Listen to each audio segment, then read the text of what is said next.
Hi everyone, welcome back to my channel. So today I'm going to be talking about my December perfume tray.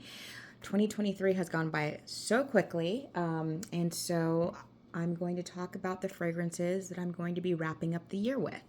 So let me start with a recap on November, and let me start with my most worn fragrance, which was this Christian Dior Poison Girl EDP. I wore this one definitely the most in the month of November. I really love this fragrance, and I'm glad that it cooled down enough for me to start wearing it again. Actually, move that over here. The next one on my tray was Kayali's Vanilla Royale Sugared Patchouli. I wore this a few times. This is a really beautiful fragrance, but it's strong, it's potent, it's a heavy hitter. But I really like it. It's sweet. I don't know that I necessarily pick up on patchouli so much, but I get, some warm spices, some sweetness, a little bit of a gourmand touch. It's a really beautiful fragrance. I really enjoyed it, and I will most likely reach for it again a few more times while the weather is still cool. Then I have Killian's Angel Share. Wore this a few times and actually had my boyfriend try it. He also enjoyed it, so I think he'll probably be wearing it as well during the holiday season. It's warm, it's got cinnamon, it's got cognac. It's just really, it's sweet but not too cloying. It's just a really perfect cold weather holiday scent. It just like wraps you in this warm, spicy hug. I love it. For my freshie, or one of my freshies, I had Acqua di Gioia by Giorgio Armani. I actually wore this a couple times, but not as much as I thought I would need to. But again, it was a nice option to have something just light, easy, and fresh, because if I were to wear something heavy every single day of the wintertime, I think I would get sick of that. Then I also had Blue Turquoise by Armani Privé, and this is one of my favorites. It's such a great fragrance. It's perfect for year round. I find that I have, now that I've tried it all throughout the year, I enjoy it the most in like the spring and the fall and the winter. It's fine in the summertime, but something about those particular like weather days just make me want to reach for that one. So I wore that a few times. Then I had Initio Side Effect. Also wore this a couple times. My boyfriend wore this once or twice. This smells really great. So again, this is a nice, warm, boozy. I think there's either rum or cognac in here. I can't remember if there's cinnamon, but this is a very intoxicating fragrance, perfect for cooler weather, in my opinion. I tried wearing it once in the summertime. It smelled fine. Wasn't too cloying, but it just wasn't my favorite. But for the cooler months, gorgeous, gorgeous fragrance. Then I have the Armani C Intense from, I think this is the 2021 version. I love this one. This is one of my more complemented fragrances. This is got blackcurrant syrup. It has patchouli. It's ambery. It's sweet. It's definitely heavier and thicker than the original C, which I also like, but that's definitely airier and a little bit more dry. This is definitely more dense and thick. But this is a really nice fragrance. It has really excellent longevity, and it will pull compliments. It just smells very universally pleasing, in my opinion. So I will also continue to reach for that one in the cold months. And then I also had Delina Exclusive by Parfums de Marly. And this is, it's one of my favorites. It's rose, it's got pear, it's got a soft powdery vibe to it, vanilla. It's a very sexy, feminine fragrance. I really love this one. I will also continue to reach for this almost year round. In the summertime, I reach for the La Rosée version, but this is one, whenever I'm in the mood for it, I will spritz it on because it is too beautiful to not wear. Love that. Okay, so now let's talk about what I'm going to be wearing for the month of December. The first one is by Ellis Brooklyn, and this is the Apres. I think that's how you pronounce it. This, I just have a travel size, and I don't think I'm going to be purchasing a large bottle. This is something I'm only really in the mood for when it's cold outside. When I smell this fragrance, it's got a cold vibe to it. It smells like if you were to go skiing or snowboarding, but you wanted to wear a fragrance, that this is something that you would wear for that. It's got a little bit of an airy vibe to it. I've heard it compared to Baccarat, and it has that kind of similar medicinal herbal green type of profile to it, like a fir tree or something like that. But I don't think they smell that similar. But yeah, I actually wore this one today because I woke up, I was chilly, and I was like, oh, I'm in the mood for this one. So this one's going to go on my tray so we can get some wears. The next one I have is Guerlain, and this is Gourmand Coquin. This is the fragrance, the bottle that I got when I got the refill. It's been chilling in my collection for a while, and the scent has gotten deeper and richer and smoother. And I actually wore this once, maybe last week or so, maybe a couple weeks ago. And so I'm looking forward to wearing it more now that it's cold outside. It's very nice. I wouldn't say it's one of my favorite fragrances, but it does have a really nice, smooth, easygoing gourmand vibe. So it doesn't, to me, smell exactly like food, but it does have, those food edible notes in there. And it's very warm and kind of soothing, and you just want to wrap up in a nice big fluffy sweater and wear it. So I'm going to wear that. This one is one of my fragrances from my fragrances I love but I don't reach for, and this is so potent. So this is Lancome's Oud Bouquet. Gorgeous bottle. Love this bottle. And this is one where not only is it very powerful, very potent, very long lasting, but because it is such a heavy hitter, you really only need a couple spritzes. So I don't think I'm ever going to get through this bottle. And I've worn it quite a bit. You wouldn't be able to tell from the lack of a dent.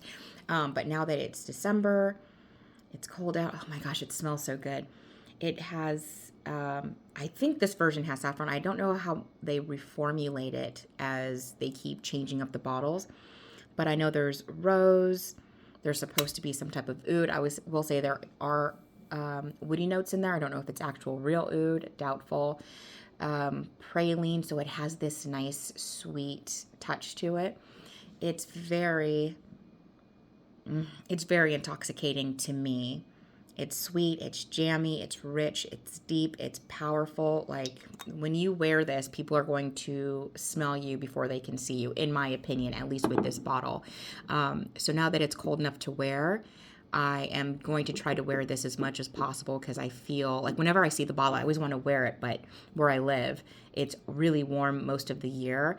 And I do not enjoy this in the heat, not because it smells bad, but just because I like fresh, citrusy types of scents when it's hot outside. So now that it's finally cooled, although today is going to be high 70s, low 80s. So hopefully in the next week or so, I will start putting that on. For my fresh scent, I'm going to be doing Initio Parfum, and this is Musk Therapy. This has, I believe, 2 different types of white musk in here. I don't know what the other type of musk is. There's maybe black currant, bergamot. I'm not sure what else is in here, but this is a really beautiful, fresh scent. It starts off citrusy, but not like a citrus fragrance, but there's that like brightness that citrus tends to offer. And you get a little bit of that fruitiness from the black currant, and then the musk comes in. So when you first spritz it on, it just smells nice and clean and fresh and sweet. But the longer you wear it on your skin and let it mix with your skin chemistry, the better and better it smells. First time I ever spritzed it, put on a couple sprays, I was like, okay, it's nice, but it's definitely not however much they charge for it nice. And I had a little sample of it. But as the hours went on while I was at work, I could not stop smelling myself. It smells so good. So if you can get a sample of that, I do recommend it if you like... Maybe you want a fresh skin type of clean girl aesthetic type fragrance without going just straight up like citrusy. It's definitely a little more classy. It's a little more elegant, sophisticated. It's great year round, at least I find. But again, maybe if you're somewhere really cold, I don't know what it's going to, smell like in sub-zero temperatures. But in cool weather, when it gets cold where I am, but I still want something fresh, I'm going to reach for this one and see how that works out. The next one I'm going to be putting on my tray is Jean Paul Gaultier's Scandal, and this is the By Night Flanker, I believe. Yeah, I can smell the cherry in here. So I just have this little 1 ounce bottle, so it's different. It doesn't have the legs on top. It just has like a little tassel with the legs. This was a blind buy because I hear people talking about it. I saw the bottle and I was very intrigued. So I went with this one, and I've worn it a couple times just testing it out, and it's nice, but I need to actually wear it like out and about and really get to know this better and decide if I want to keep it in my collection, because I've only worn it a couple of times, and that was just around the house, doing other things, working, and just testing it out. I like it, but I don't know if I love it. Cherry is not my favorite note. I have a couple of cherry fragrances that I like. Maybe one cherry fragrance that I really like. So I want to test this one out more and see if it's worth keeping or if I'm going to pass it along. Before I continue, another fragrance that was on my November tray that I don't have anymore is Kilian's Rolling in Love. My dad and his wife came up to visit for Thanksgiving, and I had already decided I was going to declutter that fragrance, and she smelled it and she fell in love. So I just passed that on to her, and she was very thrilled about it, and I'm glad it went to someone who I know is going to love it and wear it. And because it's a beautiful fragrance, it's just, I'm starting to find I'm not a huge fan of that almond note too often or too much. I already have 1 or 2 fragrances with that almond note in there, and I don't need any more. Okay, the next one I have is another, do I have another Parfums de Marly? Oh no, that was my previous one. So this is Parfum de Marly, and this is Herod. This is from the men's collection, but I think that this is a very unisex fragrance. This is got, I believe there's cinnamon in here, maybe some like a boozy note like rum or cognac, tobacco for sure. This is a very sexy fragrance, and how it smells on me compared to how it smells on my boyfriend is a bit different. It does tend to go a little more unisex feminine on me. It smells very masculine on him, but this is a very, very beautiful fragrance. I've given my dad a bottle for a birthday, and he loves it. It's one of his favorites, and it's just perfect for cooler weather. My boyfriend wears it year-round, and it smells great on him year-round. I've tried it once in the summer, didn't like it on me. My skin gets really hot, especially when it's warm out. But now that it's cooler, I'm going to be reaching for that. I love tobacco fragrances, and this is definitely one of my favorite tobacco fragrances in my collection. Again, perfectly unisex. So if there are, any of you women out there that like tobacco fragrances, but you find them to be too harsh, too masculine, not for you, doesn't work with your body chemistry, see if you can go into like Nordstrom or and get it and smell some, or get a sample. I get my samples from Twisted Lily whenever I can. I really like them, and their samples are always like fresh. I've gotten some of them from some other places, and they've been expired and gross, so give that a try. But I'm very excited to reach for that one. The next one I have is by Moresque, and this is Seta. And I got this fragrance after watching another YouTuber's video. I'll try to remember to link, if I'm allowed to, her channel. And she just raved and raved and raved about this and how it smelled like, it was warm and it was sexy and seductive and cozy. And she's right. When I first got it, I spritzed it on, and it smelled like a very linear, flat vanilla, maybe a little bit of freshness, and I was not impressed. Vanilla fragrances are not my favorite profile. But the bottle, between her recommendation and this bottle, I got, and I blind bought it. So I actually did wear this 2 days ago, and it has had time to, sit there and aerate and macerate and all that good stuff. And this is a really beautiful, warm, soft, spicy myrrh. I think that's what's in here is myrrh fragrance. It is very cozy. It is very inviting. I believe there is vanilla in here, and so it adds a little bit of sweetness. I recently reviewed the Tom Ford Myrrh Mystère fragrance, and that is a nice one. I actually really like it. To me, this would be the feminine version of that. Not that Myrrh Mystère can't be worn by anybody of any gender, but I found it for myself not too masculine, but just not something I would reach for. But it smelled really great on my boyfriend. But when I smelled this one the other day, it made me think of Moresque Seta, but something that I would actually want to wear on my skin. So I'm actually now very excited to have this and wear it this month and kind of really see how I like it. And again, the bottle's just gorgeous. It has this beautiful orange to amber ombre on it, and then the design on front. It's a beautiful bottle. So I think I got mine on Fragrance X. I think that's where I got it, for a pretty good price. I think I got it for less than $100, I think. Don't quote me on that. And then finally, I have YSL. This is Libre Le Parfum.